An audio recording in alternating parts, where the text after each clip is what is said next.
El origen de la lengua castellana. En este video trataremos el origen de la lengua castellana a través de las posibles etapas que hicieron parte de su consolidación. ¿Cómo surge el castellano? La lengua que utilizamos en la actualidad no responde a los mismos rasgos que tenía en sus orígenes. Numerosos factores, lingüísticos, históricos, sociales, etc., hacen que cada idioma haya evolucionado de manera distinta. El hecho de que diferentes pueblos hayan ocupado la península ibérica a lo largo de nuestra historia explica que nuestra lengua, como veremos más adelante, esté plagada de palabras cuyo origen no es el latín, lengua de la que procede la inmensa mayoría de nuestro léxico. El sustrato prerromano. Se le llama sustrato a los restos lingüísticos que una lengua desaparecida deja en otra.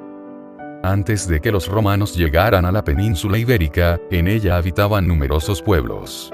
Los más importantes fueron los íberos, los celtas, los vascones, los tartesos, los fenicios, los griegos, los cartaginenses. De la lengua de estos pueblos prerromanos quedaron restos en la lengua latina y después en las lenguas peninsulares derivadas de ella. La romanización. Se denomina romanización al proceso de adaptación a las costumbres y modos de vida de los invasores por parte de los pueblos conquistados por Roma. En la península ibérica, el cambio de costumbres que siguió a la conquista romana afectó a todos los órdenes de la vida incluyendo a la lengua. Roma impuso el latín prácticamente en todo el territorio peninsular, facilitando así el proceso de la romanización. De ella nació el castellano y el resto de lenguas que denominamos romances o románicas. Los romanos en la península hablaban el llamado latín vulgar, una variedad de la lengua de Roma hablada en familia y por las clases populares. Las lenguas se clasifican en grupos atendiendo a un origen común, y forman las llamadas familias lingüísticas. El castellano pertenece a la familia de las lenguas romances o románicas, junto con el gallego, el portugués, el catalán, el francés, el provenzal, el italiano, el rumano, y el sardo que es el que se habla en Cerdeña. Las invasiones de los pueblos bárbaros. A partir del siglo V, VI y VII se producen nuevas incursiones en nuestro territorio, las de los pueblos bárbaros, de origen germánico.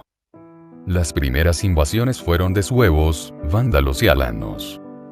Poco después de la llegada de estos pueblos se presentaron los visigodos, quedándose en Hispania y crearon su reino, con capital en Toledo. La influencia de estos pueblos sobre nuestra lengua no fue mucha. Se reduce a algunos topónimos y antropónimos, es decir, nombres propios de lugares y personas. La invasión musulmana. En el año 711 hay una nueva invasión de la península. Se trata de pueblos árabes, que llegaron a ocupar la gran mayoría del territorio.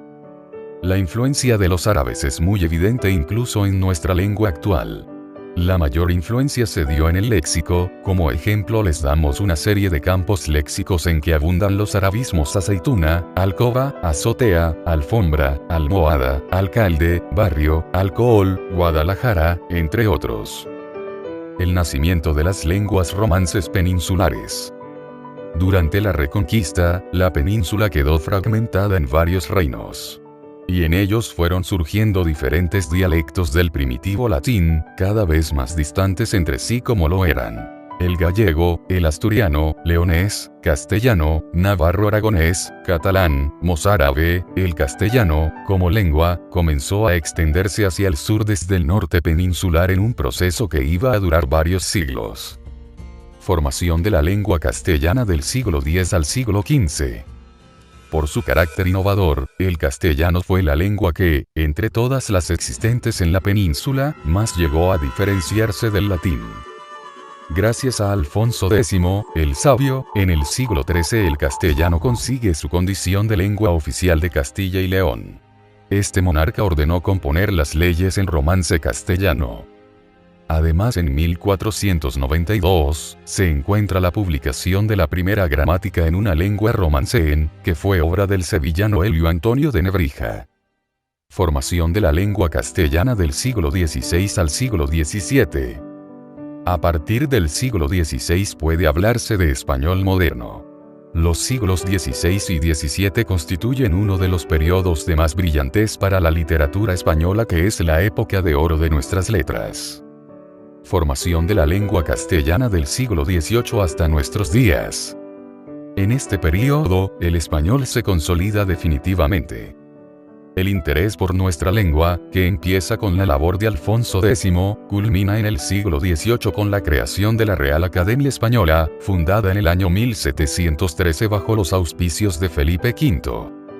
Desde su fundación, la Academia intenta limpiar nuestra lengua de todas las palabras y expresiones que se consideran incorrectas o superfluas. En la actualidad, el lema de la Real Academia sigue siendo el mismo: limpia, fija y da esplendor. Finalmente se dice español porque es la lengua oficial de España y en consecuencia de todos los países que componen Hispanoamérica. Se dice que es castellano porque se originó en la región de Castilla. Actualmente el español se habla en 22 países como idioma oficial. Estos son México, Colombia, España, Argentina, Venezuela, Perú, Chile, Guatemala, Ecuador, Cuba, Bolivia, República Dominicana, Honduras, El Salvador, Paraguay, Nicaragua, Costa Rica, Puerto Rico, Panamá, Uruguay, Guinea Ecuatorial, Sahara Occidental de